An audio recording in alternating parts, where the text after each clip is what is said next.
So Keira Knightley has returned to the ocean, but not with pirates this time. This time she is a journalist who is invited upon a super yacht to cover a story. And when she gets there, she witnesses something that no one on board believes. And now she is, of course, trying to prove that she saw what she saw. This is a very classic kind of thriller. This is a Netflix original, kind of dropped. I don't know about quietly per se. I'm sure this was getting some promotion, but I honestly didn't see almost any of it. So when it popped up, I kind of was like, oh yeah, I think I might have heard something about that. But this is Netflix for you. They don't promote things that much. It depends, of course. There's certain things they do, like Stranger Things or something, some big tentpole thing for them. But for the most part, they just kind of make things and drop them on there. And yeah, I mean, this also has Guy Pearce. It also has Kayla Scardy, whatever the hell you say that girl's name. And the only reason I bring her up because she's not really much of a character in this. She's like some influencer type chick, because the whole ship is filled with like super rich, famous people. She is like the other girl that kind of replaced Keira Knightley in the Pirates of the Caribbean franchise. So I thought that was kind of funny that they're both in this movie, and this takes place on the ocean on a boat like pirates. Yeah, I mean, overall the movie's fine. It has that kind of like initial thriller setup that's intriguing. Something like Flight Plan with Jodie Foster, where she's on the plane and she's with a kid, and then she wakes up and they're like, "You don't have a kid. You didn't come on board with a kid." And she's like, "I know what I know," right? That kind of movie where she's going around the ship and everyone thinks she's crazy, and she's like, "No, I saw this thing," and everyone's like, "That didn't happen. This isn't going on." And of course, things unfold and secrets are revealed, and then we get to, so that all is good. It's fine, right? It's all good and fine. And I was like into it, and her character was fine. It's not like super fleshed out or anything. It's mostly just trying to be that twisty turny thriller.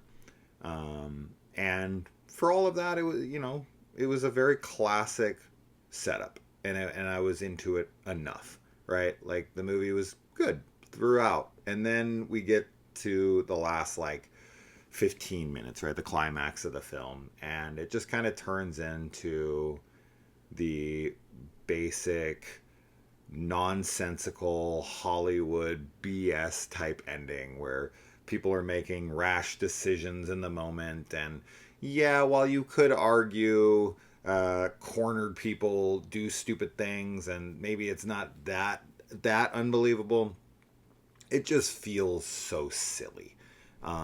The ending of this just felt so rushed and like, I don't want to say uneventful exactly, because like it does culminate to this finale that does wrap everything up, right? So I don't know, it felt so silly. It's just kind of like, okay, all right, that's pretty stupid. All right, whatever.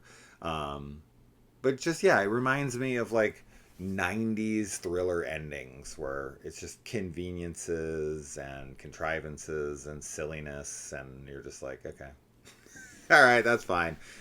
We're a little bit more critical today than we once were. So had I seen a movie like this 30 years ago, I might be a little more forgiving of it, but I don't know. I guess I just expect more out of films like this these days. But it was a fine watch. Keira Knightley is good in it. You know, she is a very strong character that will not back down. She's not going to be silenced, and that was good.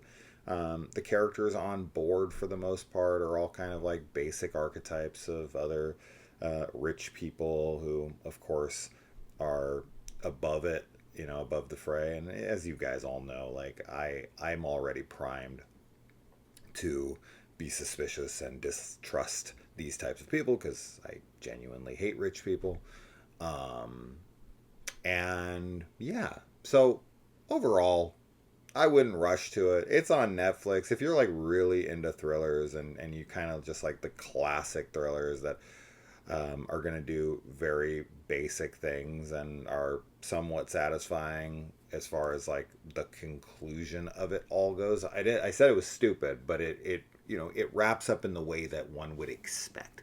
I know some people don't like when things go too out of the norm, and they feel like the movie took too many risks or whatever. Like this is super safe. So if you like that, is I guess more of what I'm getting at. If you like the kind of basic, safe, bullshit Hollywood ending with a totally fine kind of build up thriller, then yeah, check it out. This is like something. This is for like normies. This is for like your mom to throw on and feel like she's watching something thrilling. It's very generic, very basic, but it's okay. It's okay. I didn't hate watching it. I just the whole time I've just been like, okay, I've seen this, I've seen this, I've seen this. This is all just kind of the obvious same shit that you've seen in these types of movies plenty of times. So it's serviceable, I guess is the best word to describe this film. So, The Woman in Cabin 10 on Netflix. Let me know if you watch it.